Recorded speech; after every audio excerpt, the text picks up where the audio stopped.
No, in Zululand, snow sometimes falls on the Ulundi mountains and other mountains. And sometimes you find that a man of importance has been caught in the terrible cold, and he is close to freezing to death. And the quickest way to save this man is to place him and a virgin girl on the same bed.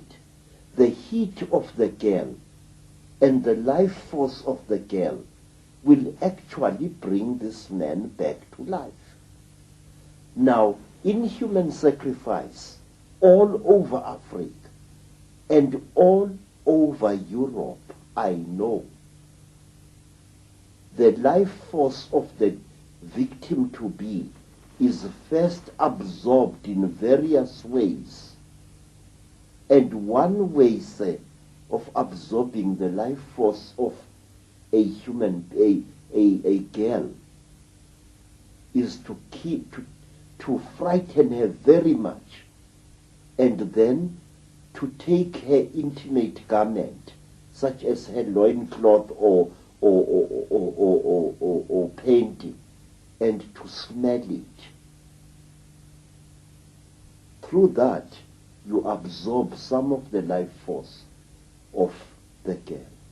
And then she must be frightened until great fear builds up inside her. She must be made to know that she is going to die. And under very ritual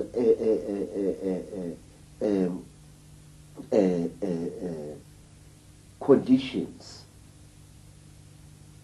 the person is killed. But she is killed slowly. And her screaming is forbidden. She mustn't scream. A tight piece of wax is often jammed into between the victim's jaws, a piece which she cannot swallow, and then she is killed. But wait, there is more, much, much more to this bizarre thing. The victim must bless you with her eyes as she dies.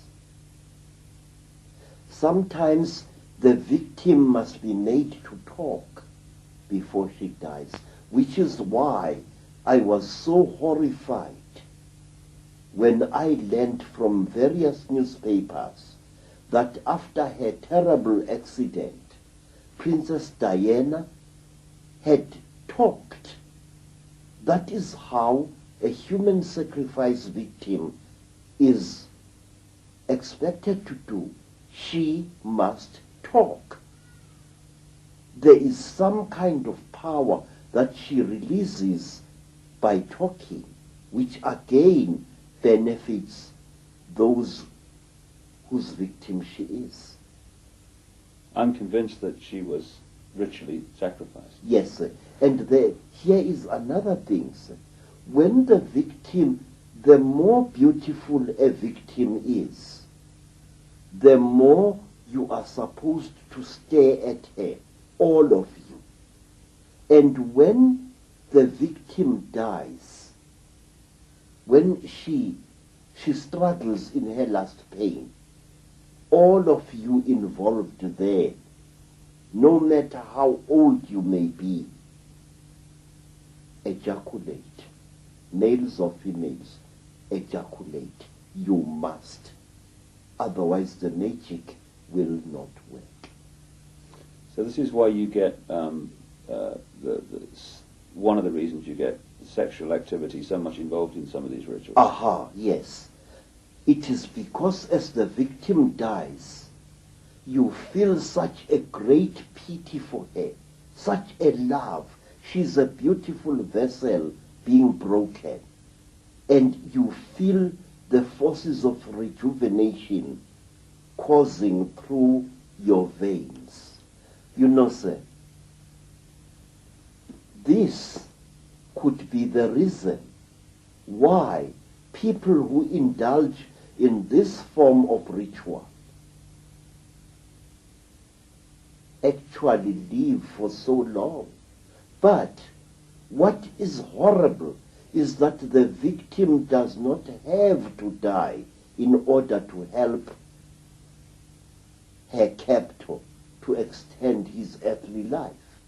Simply by lying in bed with the victim unmolested, month after month, actually rejuvenates the person in power. What I'm saying to you, sir, is something that was practiced all over Africa by some of our greatest kings. The captive girls were not killed. And I wish to point out another thing, sir. May I? The people of Israel practiced this strange custom. And King Constantine the Great, the Roman emperor, who lived for well over 80 years, used to practice this custom of sleeping side by side with young virgins whom he did not, however, mate with. He was one of the creators of Christianity, right?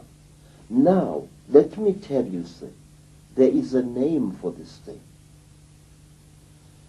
In fact, the name is also in the Bible. It is called Shulamitism.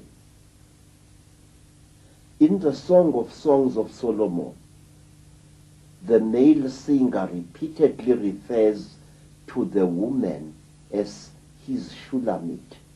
And a Shulamit is a woman who is brought especially to rejuvenate a dying person of importance. Quote the Bible. And a woman was brought unto him, and she lay with him, but he get no heed. Sometimes, for a parent, a mother or a father, to sacrifice his own child is an act of self-rejuvenation. I often view with very deep suspicion the story of Jacob, Isaac, whose father had been ordered by the Lord to sacrifice him. Remember? Abraham. Yeah. Was Abraham trying to rejuvenate himself? My answer is yes. Because sacrificing your own offspring releases forces within you which can actually make you young again. Now, sir, this is one of the reasons why child abuse is today so prevalent throughout the world. I have spoken many times to men who have raped their own daughters.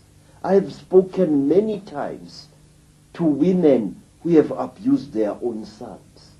And they give me the same answer. Each time I do it, I feel good. And this would explain why so many of this Illuminati are into paedophilia. I mean, people like George Bush is infamous for it. And all over the world, phenomenal numbers of children go missing every month, more than anyone ever realizes. And surely this in some way is massively connected into this subject we're talking about. And presumably in Africa, the same phenomena of missing children goes on.